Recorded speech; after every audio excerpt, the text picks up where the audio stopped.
ప్రపంచవ్యాప్తంగా ఫిబ్రవరి 4వ తారీఖుని వరల్డ్ హెల్త్ ఆర్గనైజేషన్ వాళ్ళు ఇంకా యూనియన్ ఫర్ ఇంటర్నేషనల్ క్యాన్సర్ వాళ్ళు వరల్డ్ క్యాన్సర్ డేగా గుర్తిస్తారండి. ఈ సంవత్సరం క్లోజ్ ద గ్యాప్ అనే థీమ్తో వాళ్ళు ముందుకొచ్చారు. క్యాన్సర్ ట్రీట్మెంట్ ఒకరి సోషియో ఎకనామిక్ స్టేటస్తో సంబంధం లేకుండా అందరికీ అందుబాటులో ఉండాలని, దానికి తగ్గ మార్పులు తీసుకురావాలని పాలసీ మేకర్స్కి తెలియజేయడానికే ఈ సంవత్సరం ఈ థీమ్. ప్రతి సంవత్సరం ప్రపంచవ్యాప్తంగా 1 కోటి మంది జనాభా క్యాన్సర్ మూలంగా చనిపోతున్నారండి. ఇది HIV, ఎయిడ్స్, మలేరియా, ట్యూబర్క్లోసిస్ ఈ 3 జబ్బులు కలిపి వీటి మూలంగా చనిపోతున్న వాళ్ళకంటే ఈ క్యాన్సర్ మూలంగా చనిపోతున్న వాళ్ళ సంఖ్య చాలా ఎక్కువ. 2030 సంవత్సరం కల్లా శాస్త్రవేత్తలు ఈ క్యాన్సర్ మూలంగా చనిపోతున్న వాళ్ళ సంఖ్య 1,30,00,000 వరకు పెరగచ్చని అంచనా వేస్తున్నారు. ఈ క్యాన్సర్ కేసుల్లో 1/3 కేసులు అసలు అవి రాకుండానే వాటిని ప్రివెంట్ చేయగలిగే ఆస్కారం ఉంది. ఇంకో 1/3 కేసులు వాటికి సరైన టైంలో మనం పసిగట్టగలిగితే వాళ్ళకి సరైన టైంలో ట్రీట్మెంట్ ఇచ్చి వాళ్ళ లైఫ్ని ఇంప్రూవ్ చేయవచ్చు.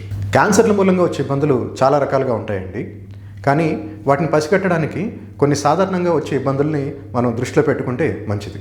శరీరంలో గడ్డల్లాగా రావటం, ఇవి పైకి కనిపిస్తూ ఉండొచ్చు, లేదా మీరు పట్టుకున్నప్పుడు స్పర్శ ద్వారా వాటిని మీరు తెలుసుకుంటూ ఉండొచ్చు. ఇవి చాలా వరకు నొప్పిని కలిగించవు, కానీ కాలక్రమేణా వీటి సైజ్ అనేది పెరుగుతూ ఉంటుంది.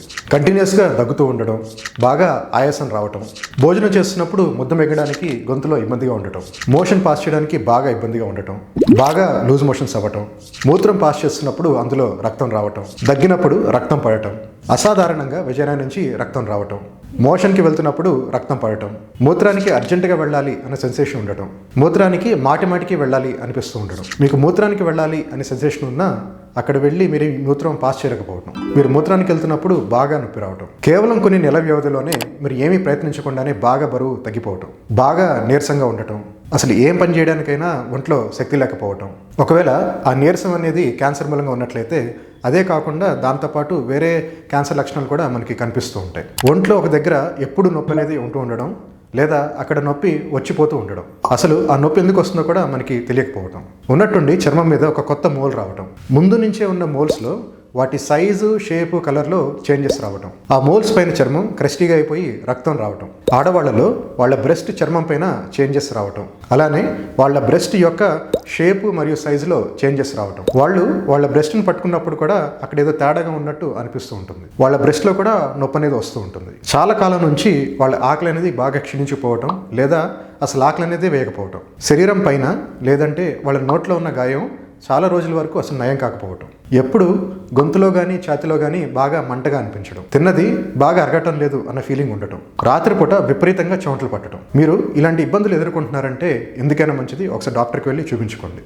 మీకు శరీరంలో ఎక్కడైనా చర్మం కింద గడ్డలున్నా, లేదా skin cancer, thyroid cancer, breast cancer and cervical cancer, ఈ ట్రీట్మెంట్కి ఎంత ఖర్చు అవుతుందో తెలుసుకోవడానికి పైన మా వాట్సాప్ నెంబర్కి సంప్రదించండి. ఈ వీడియో మీకు యూస్ఫుల్గా అనిపించినట్లయితే మీ యొక్క క్లోజ్ ఫ్రెండ్కి కానీ లేదా క్లోజ్ కుటుంబ సభ్యులకు కానీ వాళ్ళ అవేర్నెస్ కోసం తప్పకుండా షేర్ చేయండి. ఈ వీడియోని లైక్ చేయండి, మా యూట్యూబ్ ఛానల్స్కి సబ్స్క్రైబ్ చేయండి. ఇలాంటి మరిన్ని కొత్త విషయాలు తెలుసుకోవడానికి ఆ బెల్ ఐకాన్ కూడా ప్రెస్ చేయండి. మీకున్న ప్రశ్నని కింద కామెంట్స్లో పెట్టండి. చివరిగా ఈ వీడియోని మీకు యూట్యూబ్ హెల్ప్ ప్లేలిస్ట్లో సేవ్ చేసుకోవడం మర్చిపోకండి.